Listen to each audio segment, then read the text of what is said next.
നാളുകൾ നീണ്ട അനിശ്ചിതത്വത്തിന് ഉത്തരമായി. സുനിത വില്യംസും ബുച്ച് വിൽമോറുമില്ലാതെ ബോയിംഗ് സ്റ്റാർലൈനർ ബഹിരാകാശ പേടകം തിരികെ ഭൂമിയിലെത്തി. രാജ്യാന്തര ബഹിരാകാശ നിലയത്തിൽ നിന്ന് ഇന്നലെ പുറപ്പെട്ട സ്റ്റാർലൈനർ ന്യൂ മെക്സിക്കോയിലെ വൈറ്റ് സാൻഡ് മിസൈൽ റേഞ്ചിൽ ഭൂമിയെ തൊട്ടു.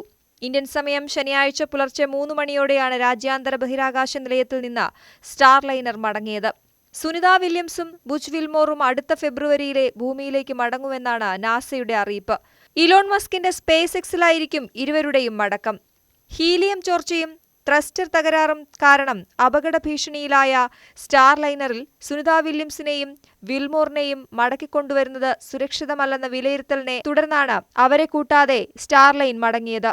6 മണിക്കൂറോളം സഞ്ചരിച്ചാണ് പേടകം ന്യൂ മെക്സിക്കോയിലെ ലാൻഡിംഗ് സോണിലേക്ക് എത്തിയത്.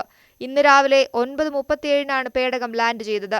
യാത്രികരുമായി ബഹിരാകാശത്തേക്ക് പോയി ആദ്യമായി അവരില്ലാതെ മടങ്ങുന്ന പേടകവുമായി ഇതോടെ ബോയിംഗ് സ്റ്റാർലൈനർ. ജൂൺ 5 സുനിത വില്യംസും ബുച്ച് വിൽമോറും ക്രൂ ഫ്ലൈറ്റ് ടെസ്റ്റ് എന്ന് പേരിട്ട ദൗത്യത്തിൽ ബോയിംഗ് സ്റ്റാർലൈനറിൽ ബഹിരാകാശ നിലയത്തിലേക്ക് പോയത്. 8 ദിവസത്തെ ദൗത്യമായിരുന്നു ലക്ഷ്യം.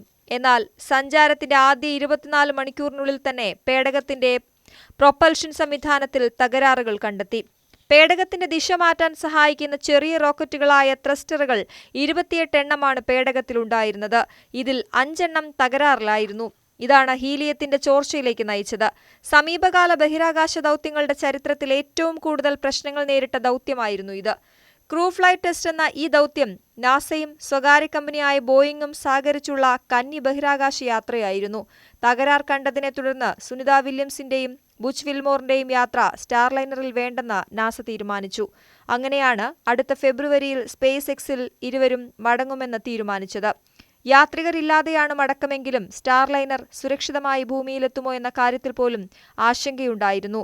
സുനിത വില്യംസിനെയും വിൽമോറിനെയും സുരക്ഷിതമായി ഭൂമിയിൽ തിരികെ എത്തിക്കാമെന്ന് ബോയിംഗ് എഞ്ചിനീയർമാർക്ക് പ്രതീക്ഷയുണ്ടായിരുന്നു.